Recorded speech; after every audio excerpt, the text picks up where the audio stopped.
Okay, Assalamualaikum warahmatullahi wabarakatuh. Good afternoon, everyone. Let's go straight to this afternoon session.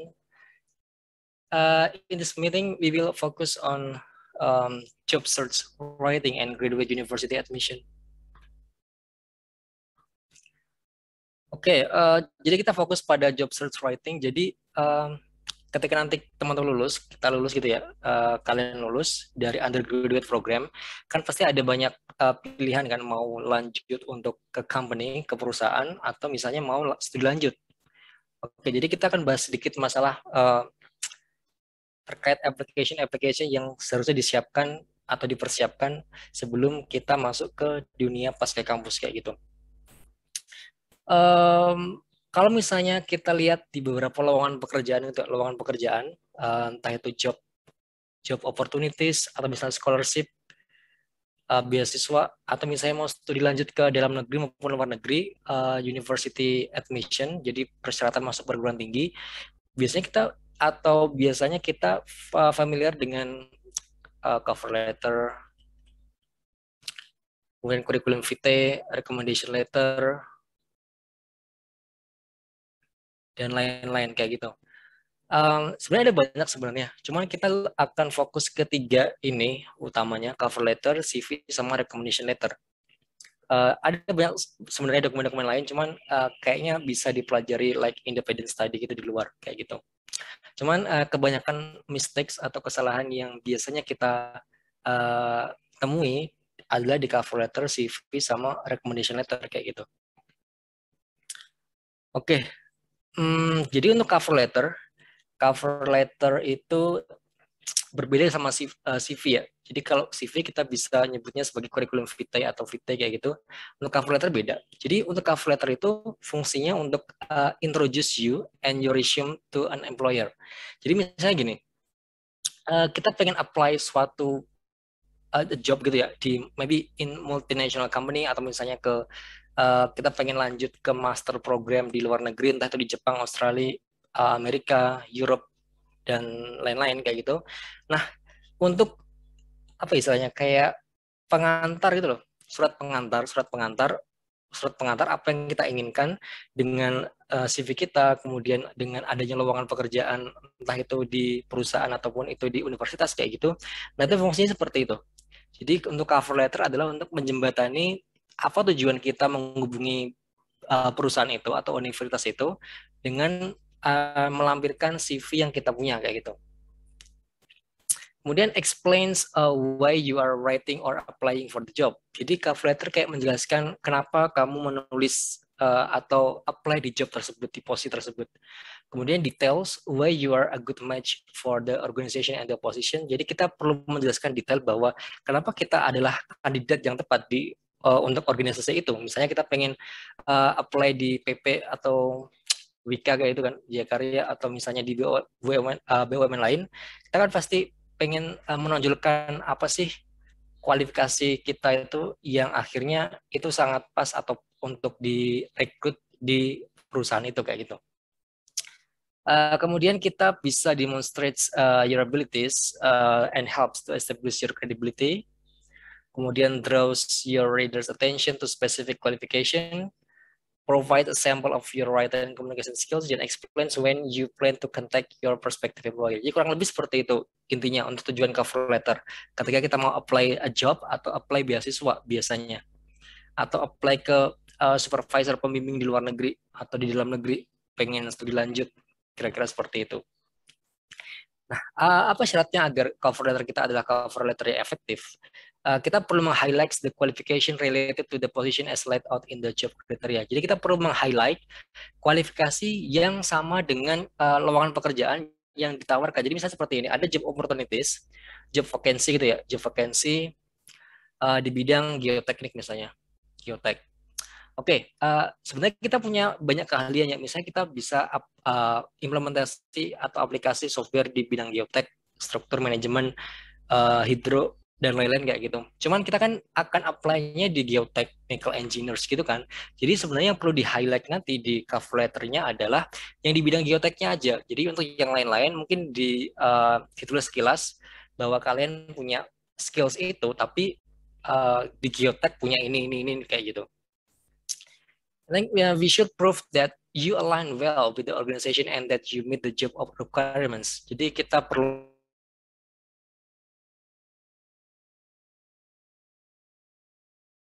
memastikan bahwa kita juga sebenarnya pas untuk di perusahaan itu kayak gitu.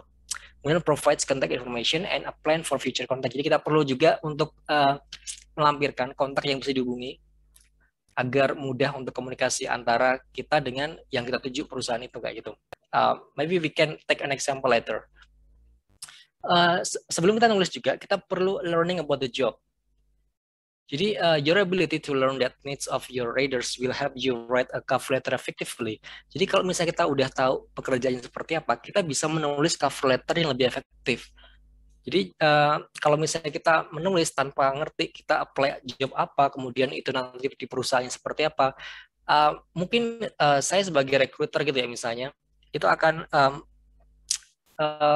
membaca cover letter itu lebih comfortable, lebih nyaman ketika pengirim CV, pengirim cover letter itu udah apa istilahnya mempelajari terlebih dahulu terkait mungkin perusahaannya seperti apa, visinya seperti apa dan lain-lain. And then you should learn as much as you can about your audience. Jadi kita perlu terlebih dahulu dia untuk mengetahui seperti apa kondisi perusahaannya dan lain-lain. Your goal is to learn about the organization, its goals and needs. And then you should learn about what kind of employee that organization needs and what an employee will be expected to do. Jadi kita perlu tahu kalau misalnya nanti kerja di situ, kira-kira ngapain aja biasanya. Kayak job description dan lain-lain. Jadi dengan ability yang kita punya, skill yang kita punya, mungkin beberapa skills terkait public speaking, kemudian managerial skills, kemudian software dan lain-lain kayak gitu. Kalau misalnya itu pas dengan apa yang di ekspektasi dari perusahaan itu, maybe they have like huge expectation on you kayak gitu. Nah, kemudian some questions, beberapa pertanyaan yang mungkin kita perlu mulai ketika kita ingin membuat cover letter adalah what values and skills would a good match have for the prospective organization. Jadi skill apa yang kira-kira cocok dengan kriteria job vacancy yang kalian tuju. Kemudian what kind of personality kalian seperti apa, kemudian level education kalian itu disebutkan, kemudian program studinya apa dan lain-lain. Kemudian what kind of work experience do I need? Jadi kita juga perlu mencantumkan work experience, pengalaman pekerjaan. Kemudian read the job advertisement carefully because ini beberapa kandidat mungkin nggak baca sehingga mungkin ada beberapa persyaratan yang miss kayak gitu. Kita perlu tahu kualifikasinya apa aja dibutuhkan, kemudian explanation of what duties the hired candidate. Jadi job vacancy itu sebenarnya pengen potensial kandidatnya itu yang bisa ngelakuin apa kayak gitu. Jadi kita perlu cek terlebih dahulu bagian itu. Kemudian kontak di organization sebenarnya lebih ke apa ya? Kita pengen tahu seluk-beluk kayak di perusahaan itu kayak gimana, atau misalnya ke universitas itu ya. Kan kalau misalnya kita apply untuk S2 atau S3 kayak gitu kan kita perlu cari supervisor kan. Supervisor buat membimbing tesis atau disertasi kita kayak gitu. Nah, kita kan nggak ngerti, maksudnya kita belum pernah ketemu sama dia, kemudian kita harus bekerja sama dia. Intinya kan seperti itu. Jadi kalau kita studi lanjut kan sebenarnya kita bekerja juga, cuman itu dalam ranah penelitian kayak gitu. Nah, caranya adalah mungkin kita bisa email atau kontak beberapa bimbingan di bawah supervisor ini. Kalau misalnya mau studi lanjut ya. Kalau misalnya mau ke perusahaan tertentu kayak gitu, mungkin kita bisa kontak beberapa orang yang mungkin kita temui, misal di LinkedIn kayak gitu kan. Tanya gimana atmosfer perusahaan di situ dan lain-lain kayak gitu. Bisa juga kita bisa langsung kontak juga ke profesornya, potential employer atau expert in the field. Intinya adalah kita pengen tahu the organization value-nya seperti apa. Jadi insiders tadi, ini namanya insiders ya. Jadi mungkin bisa dikatakan orang yang di dalamnya itu bisa tell you what a job entails and what kind of person an employer is likely to hire. Jadi kita bisa tahu sebenarnya perusahaan ini, job ini tuh pengennya kandidat yang seperti apa sih, kayak gitu. If you decide to call insiders, it is essential for you to be kind and truthful at all times. Jadi kita perlu jujur juga ya, karena ini akan menjadi kayak track record kita. Kalau misalnya kita udah berbohong di awal, mungkin di proses-proses selanjutnya seperti interview dan lain-lain akan it will become like a disaster for us. Oke, what to include? Jadi apa aja yang perlu di-involve di cover letter? Yang pertama, identifying keywords you found during your audience analysis. Jadi words that signal what an employer considers important. Jadi kita perlu meng-highlight kira-kira ketika employer ini baca cover letter kita, dia merasa bahwa oh ini orang yang aku cari kayak gitu. Words that give you insight into the skills, accomplishments, personality traits, and levels of education and experience your employer desires.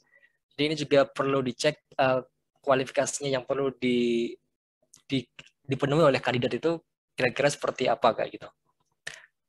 Oke, misalnya seperti ini, consider this example. Mungkin ketika kalian lihat di job description terkait job vacancy kayak gitu, ada tulisan looking for a highly motivated, customer-oriented individual to work full time at the customer service desk. Jika dia nyari service desk, customer service desk, highly motivated. Jadi itu kuncinya seperti itu. Jadi gimana caranya kita membuat cover letter kita adalah seseorang yang highly motivated dan itu pas untuk customer service skills. Karena ada beberapa orang yang mungkin kalau customer service kan biasanya lebih ke kerjanya kan job description yang fix gitu kan, udah tetap kayak gitu. Mungkin orang-orang yang lebih dynamic kayak gitu mungkin akan mempertimbangkan lebih ketika dia ingin apply ke customer service skills. Karena mungkin dirasa kurang cocok dengan ritme kerjanya dia dan lain-lain kayak gitu.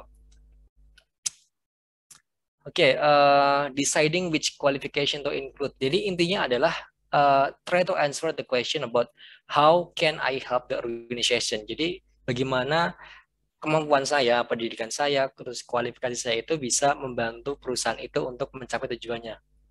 Jadi kita perlu menjelaskan work experience kita dan lain-lain. Oke, for example, if you have been successful in working with people, jadi kalau misalnya kalian udah pernah bekerja dengan orang, you can show you have interpersonal skills that may help you at your next job. Misalnya seperti ini, kalau misalnya kalian ada di suatu kepanitiaan gitu ya, atau suatu organisasi, himpunan, badan eksekutif, dan semacamnya kayak gitu, kalian bisa include leadership qualities, ability to complete multiple tasks atau multitasking, teamwork skills, ability to meet deadlines, interpersonal skills, dan lain-lain, sampai computer skills ya gitu. Nah, perlu diperhatikan bahwa actually pekerjaan atau kalimat-kalimat seperti ini adalah kalimat-kalimat yang umum digunakan orang banyak. Jadi we should be specific when you describe disability. Jadi kita perlu spesifik untuk mendeskripsikan kemampuan kita.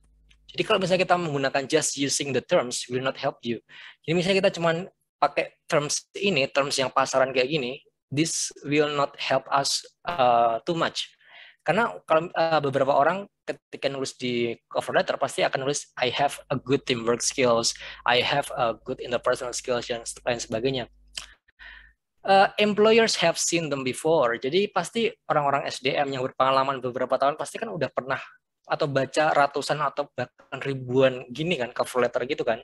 Jadi kalau misalnya ya gini-gini doang ya maybe they will not consider you too much. So be specific and try to discuss particular examples where disabilities led to measurable positive results. Jadi kalau bisa lebih ke spesifik, maksudnya adalah yang dimaksud teamwork di sini mungkin lingkupnya seberapa, apakah nasional, internasional, di acara apa kayak gitu. Kemudian impact-nya seperti apa. Karena kalau kita diminta nulis interpersonal skills, I think all of people in the world have interpersonal skills. Tapi dalam bidang apa, dalam bentuk apa kayak gitu yang pernah kalian lakukan. Kemudian misalnya computer skills, kayak juga mayoritas atau bahkan sebagian besar penduduk di bumi ini juga punya computer skills, Word, PowerPoint, Excel, dan lain-lain. Tapi kita perlu spesifik di sini. Nah, untuk spesifiknya seperti apa, kita perlu cek terlebih dahulu tadi, job qualification tadi. Jadi bagaimana caranya kita kayak align ya, paralelkan kemampuan kita dengan yang dikualifikasikan di job vacancy itu. Misalnya ini tadi, kalau misalnya kita menyebutkan bahwa kita punya written communication skills yang bagus, mungkin kita bisa mendetailkan seperti dalam bidang apa writingnya, misalnya udah pernah terbit buku dan lain-lain, kemudian jenisnya seperti apa, apakah manuals, reports, apakah pernah ikut workshop di bidang writing, apakah kita pernah menang suatu kompetisi di bidang writing. Nah, kita bisa state bahwa kita punya good skills of writing because of this proofs. Kita punya buktinya. Proof. Okay, before deciding to highlight specific skills in your cover letter, it is essential for you to learn which skills are most relevant. Oke, tadi kita udah bahas sebenarnya tadi ya. Jadi skills yang paling relevan di job opportunity itu yang kita state, yang kita highlight. Meskipun kita misalnya punya banyak skills gitu ya, tapi kita perlu highlight yang relevan aja. Jadi nggak perlu banyak-banyak yang kita mention kayak gitu. Then you should include proof that you have the most important qualification for a position. Jadi mungkin tadi kita perlu bukti bahwa kita punya kualifikasi itu. Oke, sebenarnya ini format doang ya, format cover letter seperti apa. Mungkin nanti I can upload this in the learning management system and then you can download these documents so you can read format cover letter yang baik seperti apa, kayak spasinya seperti apa, paragrafnya seperti apa, fontnya mungkin ada jenisnya yang pas seperti apa, itu nanti bisa dicek.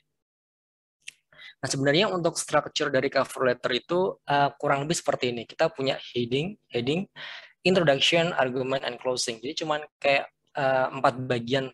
Tapi untuk cover letter biasanya kita bikinnya 1 until 2 page. Biasanya nggak lebih. Karena apa, yang baca cover letter kita kan banyak gitu kan.